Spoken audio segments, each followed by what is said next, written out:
Everyone. This is going to be kind of a precursor video to another video I'm going to be putting out hopefully tomorrow or maybe Wednesday, to kind of let you know what I've been doing the last few days. Um, this technique that you see in front of you is called the infinity technique, and this technique works very well and was designed to work in heavy underbrush, dense foliage, and jungle conditions. And I was taught this particular technique back in the mid and late '80s, and I might get into that later.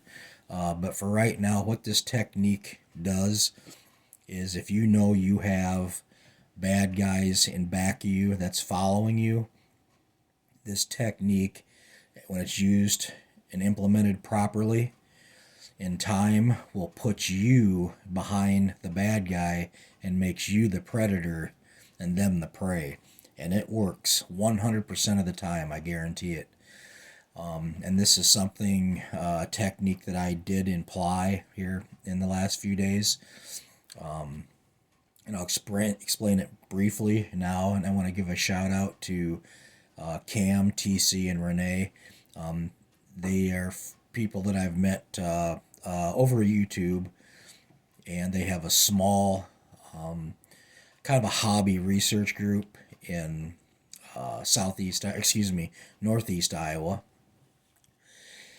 And they get calls and stuff from all over, and they try to grab the ones they can when they're not busy. But this, like they say, is basically a hobby to them. They're very interested in cryptids and everything, but they're just extremely busy at this point in their young lives and starting families, so they don't to get out as much as they want to. But at any rate, they had got a call from two hunters that were down in the Farmington, Iowa area. And this is where I actually just got back from this morning early. And there's a place down there called Shimmick Forest. It's one of Iowa's, I think maybe there's only two big forests in Iowa. I think the other one is in up by Makokata, Yellow River. I think it is Effigy Mounds. But anyway, I was down by the Lick Creek area, and that's again in Shimmick Forest, Farmington, Iowa. And it was a little ways off of coming on Highway 2. What the situation was, two hunters had got a hold of them, and first of all, it is illegal to hunt in this particular area. So it impelled me to think that this event did take place, because you don't want to be doing something illegal, then call somebody and tell them that you were doing something illegal. Because who knows? They could have went back, and even though Cam and them wouldn't have done this, went back and told the authorities or conservation or the forest rangers, hey, these guys were hunting down here. Here's their names, blah, blah, blah. So you don't do that unless you're just scared shitless, or you want whatever's down in there found. What had happened briefly is they had set up a small, like 3 or 4 man quick set tent, and got in about 9 or 9:30. They didn't even get the light turned out, I guess. They were just basically getting into their sleeping gear, and they heard something crashing through the underbrush. Instantly, this gentleman said he knew they were in trouble. It wasn't a thought of, oh, it's a deer or wild hog, anything like that. They knew instantly, for whatever reason, that whatever was out there was bad. Whatever it was grabbed a hold of the side of the tent and one of those flimsy, collapsible poles, and yanked their tent with them in it and some of the equipment about 10 feet back into the edge of the timber. As fast as that happened, it was gone. They said this thing must have just been lightning fast and super strong, because they could hear it running back away from them, and it was just like seconds, literally seconds, and they said they couldn't hear it anymore. Of course, scared shitless like they probably should have been. They said they didn't even care if there was something else out there. They were so scared. They just packed everything up. They had these collapsible carts, I think, totes that with wheels on them, and they put everything in there and they got the hell out of there. On their way back, there's a small parking lot for people that just want to walk in and hike, and it's not very big. It's basically 20 by 20, and it's just part of a field, and they've put rock down so you can pull in, and you can't go any farther than this little parking area because it's just a walk-in trail. And back in there, they raise food plots. In other words, they have standing like corn, sunflowers, sorghum, oats, wheat, things like that. And I think the big seed companies donate, the seed to them, to the conservation department and forestry department, and of course then that particular department has to plant it, and that's left up year round, especially in the winter, of course, for the wildlife to eat for harsh winters, so they don't die. So I think that's probably why the hunters were down in there. And it's hunting in Iowa now, so I think that's probably what they were hunting. At any rate, on their way out, they got back to their, I guess it was a van that they were in. They got back in their van, and about halfway to the van, Cam said they heard whatever it was, and they knew it was whatever this thing was, coming back through the timber line, and it had been on their right side, which would have been the south side of this little entry trail. They heard it coming pretty hard, and then it just kind of faded away, disappeared.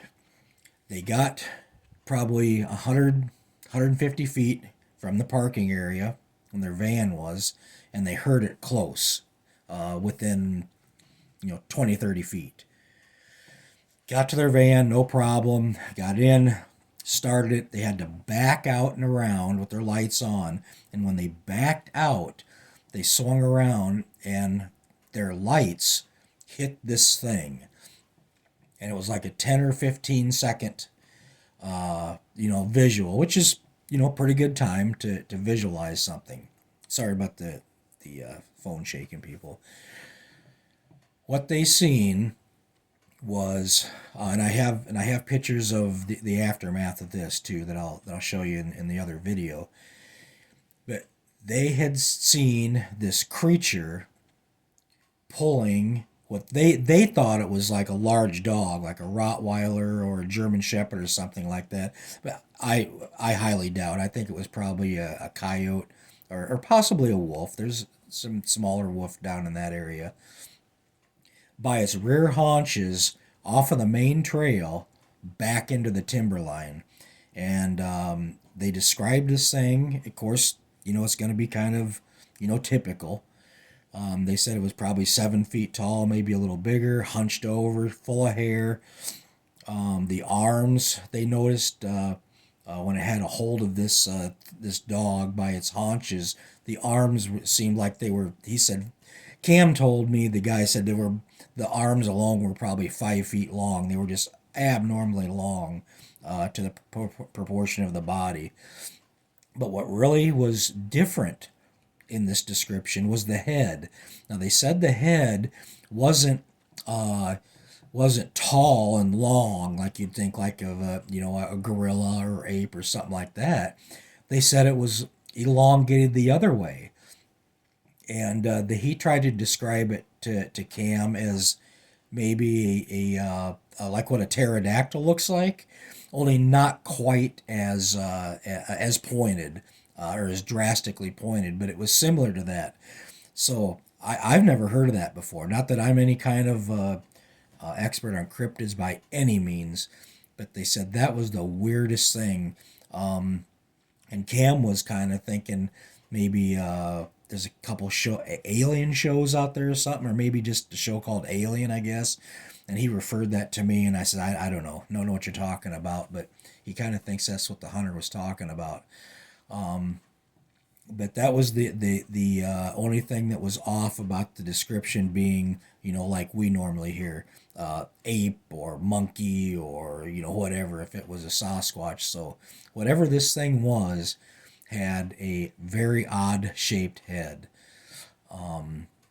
So that's where I have been. I have been down in there investigating this, and hopefully trying to find it. I'll tell you right now, I did not see anything. But what I will tell you, I know there was something out there, and the infinity technique was working, because whatever it was, I did come probably within 50 feet of whatever it was. But I did not see it, so I cannot put my finger on what it was. So that's kind of where I'm going to leave this video. Just wanted to do an update and let you know where I was and what I've been doing. And I want to thank everybody that's my recent subscribers. Everybody else, thank you for hanging in there.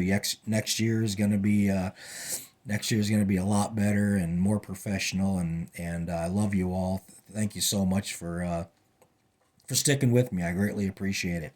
And like always, God bless, Godspeed, and hey, Colin, I'll holler at you later, my friend.